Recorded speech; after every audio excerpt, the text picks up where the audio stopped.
আসসালামু আলাইকুম। তো আজকে আবার এক নতুন ভিডিও নিয়ে আপনাদের সামনে হাজির হলাম। তো আজকের এই ভিডিওতে আমি আপনাদের দেখাবো যে মেইন সুইচ এবং যে এমসিবি আছে সার্কিট ব্রেকার, এর এমসিবি এবং সার্কিট ব্রেকারের পার্থক্য কী তা কিন্তু আমি এই ভিডিওতে আপনাদের সহজে দেখানোর চেষ্টা করব। তো ভিডিওটি লাস্ট পর্যন্ত দেখতে থাকুন, অবশ্যই কিছু না কিছু এখান থেকে ভালো ইনফরমেশন পাবেন। কোনটি ব্যবহার করলে আপনার ভালো হবে সেটাই আমি আপনাদের এই ভিডিওতে আলোচনার মাধ্যমে জানিয়ে দেব। তো দেখেন এখানে মেন সুইচ, আসলে যে মেন সুইচগুলা আমাদের বাসাবাড়িতে আগে পুরাতন মেন সুইচগুলো কিন্তু ব্যবহার হতো, মানে আগে ব্যবহার হতো, অনেক আগে, আজ থেকে 20-30 বছর আগে কিন্তু ব্যাপকভাবে এই মেন সুইচগুলো চলতো। কিন্তু এই মেন সুইচগুলো কিন্তু খুবই বিপজ্জনক একটি ইলেকট্রিক যন্ত্র, কারণ এখানে যে বডিটা থাকে এই বডিটা সম্পূর্ণ কিন্তু মেটাল। এই যে মেন সুইচের যে এটা কিন্তু টিনের তৈরি। তো যখন এটা বডি হয়ে যাবে, কারেন্ট যদি হয়ে যায়, সেক্ষেত্রে কিন্তু এখানে যখন আপনি হাত দেবেন তখন কিন্তু বড় ধরনের একটি দুর্ঘটনা ঘটে যেতে পারে। এবং এই যে নিউট্রাল দেখেন, আর্থিংয়ের সাথে নিউট্রাল কানেকশন করা আছে এই যে সাইডে, এখানে থাকলে কিন্তু আপনার বিদ্যুৎ বিল বেশি আসবে আর্থিংয়ের সাথে নিউট্রাল কানেকশন করা থাকলে। তো এখানে কিন্তু খুবই বিপজ্জনক একটি বিপদ ঘটতে পারে। তো সেই কারণে বলবো যে আপনারা এ ধরনের যে পুরাতন যে মেন সুইচগুলো আছে সেই মেন সুইচগুলো খুলে আপনারা ফেলে দেবেন। দেখেন এই যে এই হ্যান্ডেলটা আবার অনেক সময়তে দুর্বল হয়ে যায়, তখন কিন্তু ফায়ার করে। দেখছেন এখানে কিন্তু দেখেন, একটু লক্ষ্য করে এখানে কিন্তু ফায়ার করছে, লুজ কানেকশন। এই লুজ কানেকশনের মাধ্যমে কিন্তু অনেক সময়তে দেখা যায় মেইন সুইচের এই যে তারগুলো দেখছেন এর নিচের দিকে, এই তারগুলো কিন্তু পুড়ে যায়, শর্ট সার্কিট হয়।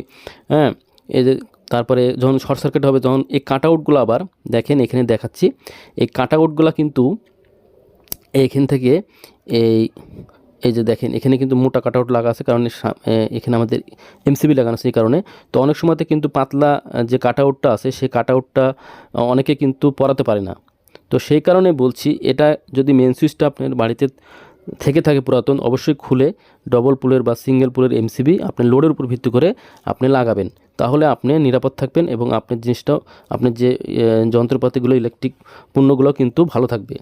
তো এখন এটা আমাদের লাগিয়ে দিচ্ছি।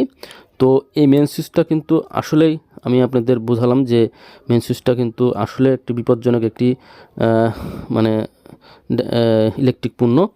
তাই আপনাদের আমি বলছি যে মেন সুইচগুলা দেখেন, এই যে এই পাতগুলো থাকে কয়েকদিন পরে, এই যে নিচের দিকে কিন্তু কারেন্ট থাকে সরাসরি, এখানে কিন্তু হাত দেওয়া যাবে না। এখানে যদি আপনি হাত দেন সেক্ষেত্রে কিন্তু যদি এখানে হাত আপনি লেগে যায়, সেক্ষেত্রে কিন্তু একবারে পুড়ে ছাই হয়ে যাবে, কারণ অনেক সময় টেস্টার বডি হয়ে যায়।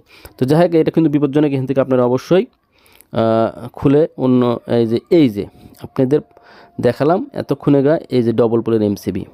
তো এই ডবল পোলের এমসিবি বা সিঙ্গেল পোলের এমসিবি, যদি আপনারা এই ডবল পোলের এমসিবিটা দেখেন, এখানে পুরাটাই কিন্তু একটা প্লাস্টিক কভার। এই প্লাস্টিক যদি কভার থাকে সেক্ষেত্রে কিন্তু আপনাদের কোনো শর্ট করার কিন্তু ভয় থাকে না। আরেকটি বিষয় হলো, যখন নেগেটিভ পজিটিভ এক জায়গাতে হবে, যখন শর্ট সার্কিট হবে, তখন কিন্তু এই যে সিঙ্গেলগুলো বা ডবল এমসিবি দেখছেন, এটা কিন্তু একটা লোড থাকে, লোডের উপর ভিত্তি করে কিন্তু এখানে 10 এবং 20 লাগানো আছে এমসিবি। তো যখন এখানে সিঙ্গেল পোলের এমসিবি লাগানো থাকবে আপনি লোডের উপর ভিত্তি করে 6 অ্যাম্পিয়ার বা 10 অ্যাম্পিয়ার, যখন নেগেটিভ পজিটিভ এক জায়গাতে হবে তখন কিন্তু এই এমসিবিটা অটোমেটিক কিন্তু টিপ করবে, এভাবে টিপ পড়বে। তখন আপনি অটোমেটিক এটা এখান থেকে যদি টিপ করে নিচের দিকে নেমে যায়, তখন কিন্তু আপনি এটা এভাবে কিন্তু তুলে দিলেই হয়ে গেল। আর কাট আউটের কী সমস্যা, কাট আউটে কিন্তু এই যে এটা কাট আউট খুলতে হয়, আবার কাট আউটে লুজ তার দিয়ে আবার কিন্তু কানেকশনটা দিতে হয়। তাহলে কি ধরনের সমস্যা, অনেক সমস্যা। তো এজন্য আমি বলছি যে এমসিবি যদি আপনি বাসা বাড়িতে লাগান তাহলে কোনো সমস্যা নেই, একবার লাগালেই আপনি খালি এটা তুলে দিবেন। আর এটা নিরাপদ থাকে, এটা যদি শর্ট সার্কিট হয় তাহলে পুড়ে যাবে এবং এখানে কোনো রকম কোনো কিছু করা লাগে না এই মেন সুইচে, এমসিবিতে।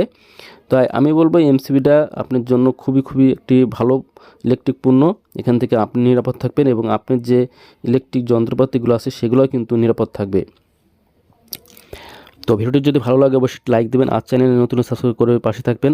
আপনারা, আমি বলছি যে এই ধরনের মেন সুইচ থাকলে খুলে এই যে ডবল যে পুলের এমসিবি আপনারা ব্যবহার করতে পারেন, এতে আপনার অনেক কারেন্ট বিদ্যুৎ বিলও বেশি আসবে না, কোনো ভয় নাই। যেরকম এখানে কিন্তু মেন সুইচের সাথে কিন্তু দেখালাম যে নিউট্রাল এবং আর্থিং কানেকশন করা থাকে, কিন্তু এখানে কখনোই মেন সুইচের সাথে কখনো নিউট্রালের সাথে আর্থিং কানেকশন করবেন না, কারণ এটা ডিজিটাল যেহেতু মিটার, সেহেতু কারেন্ট বিল বেশি আসতে পারে।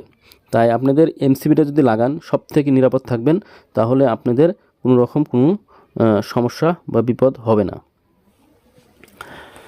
তো লোডের উপর ভিত্তি করে কিন্তু এই এমসিবিগুলো লাগাতে হবে, কারণ যত অতিরিক্ত বেশি অ্যাম্পিয়ারের এমসিবিগুলো আপনি ব্যবহার করেন, তাহলে কি হবে, নেগেটিভ পজিটিভ যদি আপনি 63 অ্যাম্পিয়ারের যদি লাগান একটি এমসিবি, সেক্ষেত্রে আপনার যদি দরকার হলো 30, তো ওই 63 অ্যাম্পিয়ারের উপরে কারেন্ট যাওয়ার পরেই কিন্তু এই মানে শর্ট সার্কিটটি পড়বে, তার আগে কিন্তু পড়বে না। এর জন্যে আপনাকে অবশ্যই কিন্তু এমসিবিটা লাগাতে হবে একটি লোডের উপর ভিত্তি করে, নির্ধারিত লোডের উপর ভিত্তি করেই।